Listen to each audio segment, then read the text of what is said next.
Assalamualaikum warahmatullahi wabarakatuh. Selamat datang di channel Hello. Teman-teman semua, hari ini kita sedikit agak membosankan kalau sebelumnya kita unboxing dari dari produk-produk. Nah, hari ini saya ingin sedikit mengajak teman-teman berpikir. Maksudnya bukan berpikir sih, sedikit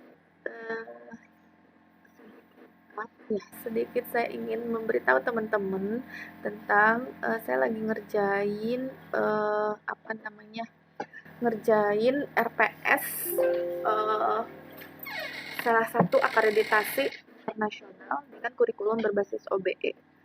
Nah, dimana kita tahu kemarin di YouTube saya yang di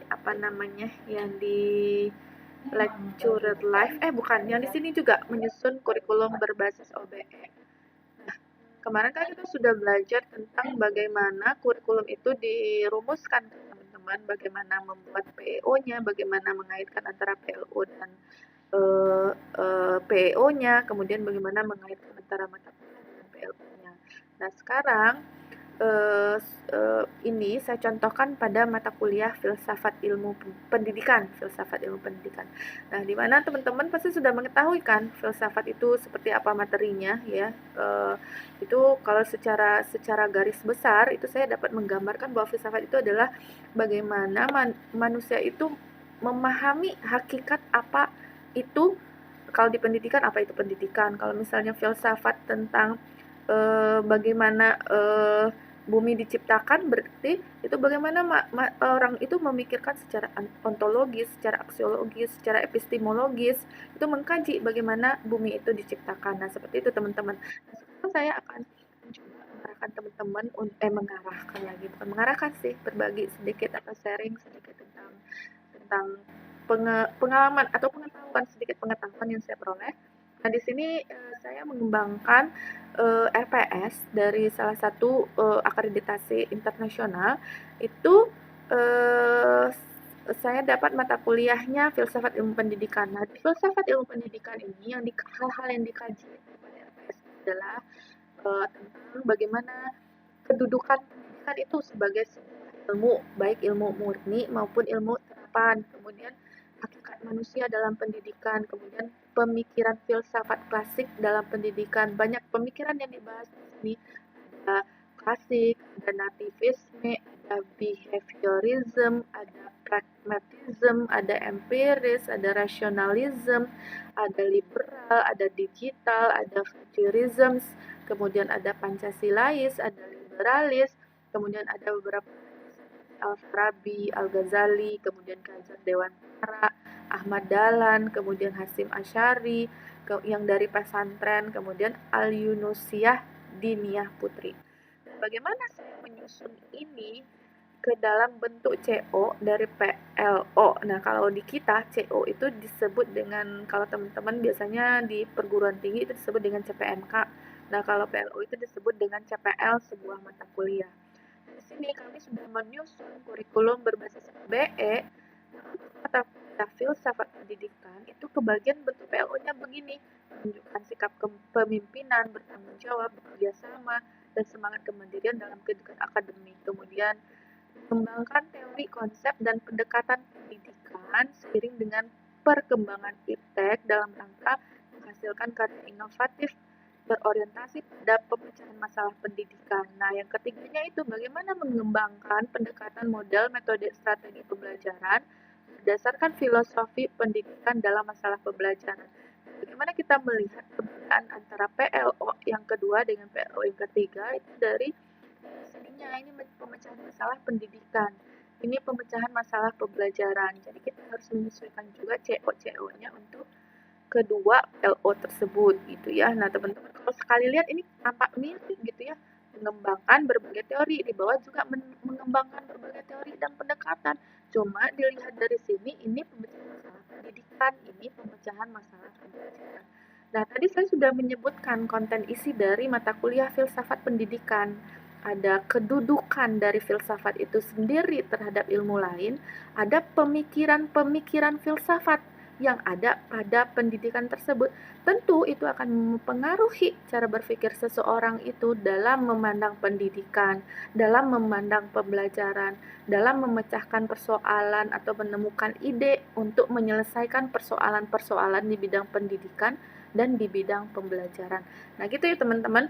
Nah untuk yang nomor satu ini adalah PLO sikap. Jadi saya merumuskan CO-nya itu dengan cara menunjukkan sikap kepemimpinan dan bertanggung jawab dan kemandirian saat mereka mengerjakan tugas individu dan kelompok gitu. Nah nanti diukurnya pakai apa asesmen evaluasinya. Nah gitu ya. Jadi ketika teman-teman merumuskan CO dari PLO itu berpikirnya jauh juga ke depan, dengan apa nih dievaluasi gitu, harus terukur, harus kebayang juga instrumennya gitu ya teman-teman. Jangan nanti kalian merumuskan CO tapi itu susah untuk diukur. Nah itu jangan seperti itu. Jadi bagusnya kata kerja atau KKO-nya itu adalah KKO yang operasional yang bisa diukur dengan alat evaluasi yang terukur gitu. Nah, untuk membuat CO, teman-teman juga harus memperhatikan KKO. Kalau ini KKO dari sikap pada level C6. Nah, ini juga harus diturunkan menjadi C6. Nah, ini pada level pengetahuan C6 yaitu mengembangkan. Nah, ketika itu di level C6 mengembangkan, CO-nya itu boleh bergradasi, boleh C4, boleh C5, dan sebagainya gitu. Tapi karena ini adalah S3 IP, saya mikirnya pasti KKO-nya itu sudah mulai dari KKO yang berpikirnya tingkat tinggi atau hot gitu, dari C4, C5, dan C6 gitu ya. Jangan sampai teman-teman nanti membuat KKO di pengetahuan untuk PLO itu mulainya dari KKO yang rendah seperti CO1, KKO pada taksonomi Bloom C1 sampai C3. Nah, itu jangan kalau levelnya sudah berada pada S3. Pada S1 pun saya rasa itu masih dari C2. Paling banter nggak ada sih kayaknya C1 ya. Karena kemarin juga saya menyusun itu, saya beranggapan bahwa itu berada di C3 gitu ya, pada umumnya gitu. Pada umumnya mata kuliah seperti kalkulus, seperti statistik itu pada umumnya di cover dari C3 sampai ke level PLO-nya bertingkat gitu. Nah, di sini karena ada dua PLO, yang satu pendidikan, yang satu pembelajaran, berarti saya harus memisah antara bentuk CO-nya gitu ya teman-teman. Nah, berarti saya harus mulai dari kata kerja pada level saya maunya C4 dan C5. C4-nya menganalisis, C5-nya mengevaluasi. Nah, saya mulailah begini, mahasiswa mampu menganalisis dan mengevaluasi teori-teori yang berkaitan dengan pendidikan, disiplin ilmu, dan ilmu murni, serta pemikiran. Nah, gitu. Untuk C6-nya menemukan ide untuk memecahkan masalah berdasarkan teori-teori tersebut, gitu. Nah, tapi ini untuk masalah pendidikan, ini untuk CO masalah pembelajaran. Nah, gitu ya. Kemudian teaching methodnya, nah, saya lihat di RPS-nya itu bentuknya adalah presentasi makalah ya. Presentasi makalah berarti itu ada diskusi kelas. Kemudian mungkin ada kasus-kasus yang diberikan pada proses perkuliahan, maka ditambahkan dengan case method. Nah, saya ragunya dengan PBL atau project based learning karena saya tidak tahu betul bagaimana kondisi dosen yang mengajar pada saat itu, apakah dia memberikan tugas project kepada mahasiswanya atau tidak. Seandainya dosennya memberikan tugas project, nah nanti teman-teman bisa menambahkan di teaching method itu adalah PBCL gitu atau project based learning.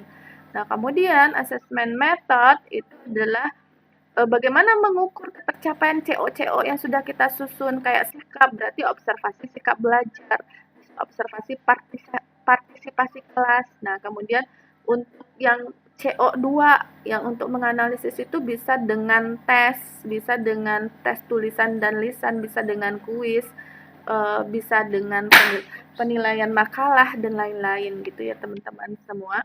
Nah, ini untuk daftar rujukannya itu kemarin harus rujukan terbaru 5 tahun terakhir. Berarti karena sekarang 2021 berarti diharap dari 2016 ke atas.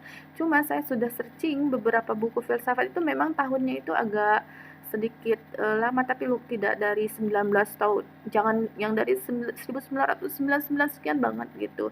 Tapi saya sudah mencoba mencari beberapa yang mulai dari 2011, 2014, 2010 gitu ya teman-teman. Mungkin itu sedikit sharing saya. Semoga teman-teman tetap betah di channel ini dan mendapatkan informasi-informasi walaupun kadang informasi-informasi yang tidak bermanfaat. Terima kasih. Assalamualaikum warahmatullahi